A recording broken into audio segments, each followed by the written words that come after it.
Praise the Lord. மோசே என்கிற தேவ மனுஷன் சீனாய் மலையிலே ஆண்டவரோட பேசிக்கொண்டிருந்து 40 நாள் அங்கே இருந்துட்டாரு.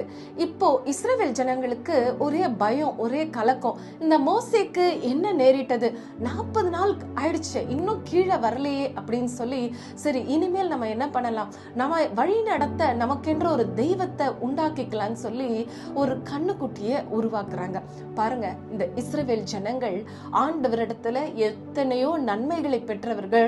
மன்னாவை, தண்ணீரை, இப்படி நன்மைகளை பெற்று அநேக அற்புதங்களை அவர்களுடைய வாழ்க்கையில இந்த வனாந்தரத்தின் பாதையில பார்த்தாங்க.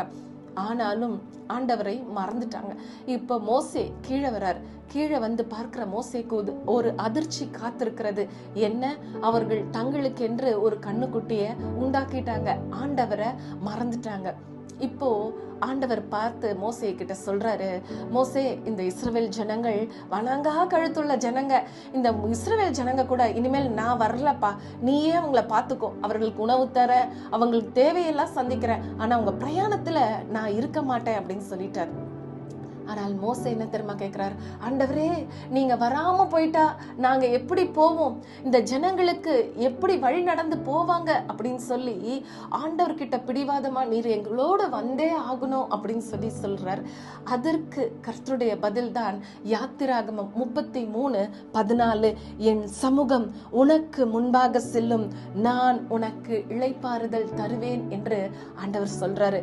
இஸ்ரவேல் ஜனங்களுடைய பிரயாணத்துல நான் முன் செல்வேன், என் சமூகம் உங்க எல்லாருக்கூடயும் செல்லும் என்று சொல்லி கர்த்தர் சொல்றார்.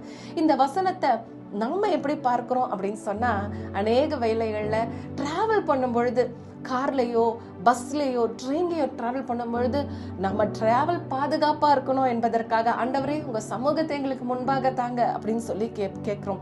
அது வெறும் டிராவலுக்காக கொடுக்கப்பட்ட வசனம் இல்லைங்க. இஸ்ரவேல் ஜனங்களுடைய வாழ்க்கை முறையே, லைஃப் ஸ்டைலே அவருக்கு டிராவலா இருந்ததுனால அந்த வசனம் அப்படி கொடுக்கப்பட்டது. இப்போ நம்மளுடைய வாழ்க்கை பிரயாணத்துல வெறும் டிராவல்ல மட்டுமல்ல, நம்ம எதை செய்தாலும், நம்ம கையிட்டு செய்கிற எல்லா கையின் பிரயாசங்களிலும் அவருடைய சமூகம் நமக்கு வேணும். இந்த உலகத்தில் இருக்கிற ஜனங்கள் எதை நோக்கி போய் கொண்டிருக்கட்டும், உலகம் எதை நோக்கி போய் கொண்டிருந்தாலும் நாம் அவருடைய சமூகத்தை நாட வேண்டும். இஸ்ரவேல் ஜனங்கள் ஆண்டவரை மறந்துட்டாங்க தான், ஆனால் மோசே அவருடைய சமூகத்தை தேடினார். நாம அதே போல மோசே போல அவருடைய சமூகத்தை தேடும் பொழுது ஆண்டவர் அந்த வசனத்தையே சொல்றாருல்ல, நான் உனக்கு இளைப்பாறுதல் தருவேன்னு சொல்லி, அந்த நல்ல இளைப்பாறுதலை, இந்த உலகத்தின் வாழ்க்கை பிரயாணத்துல நமக்கு இளைப்பாறுதலை ஆண்டவர் தருவார். God bless you all.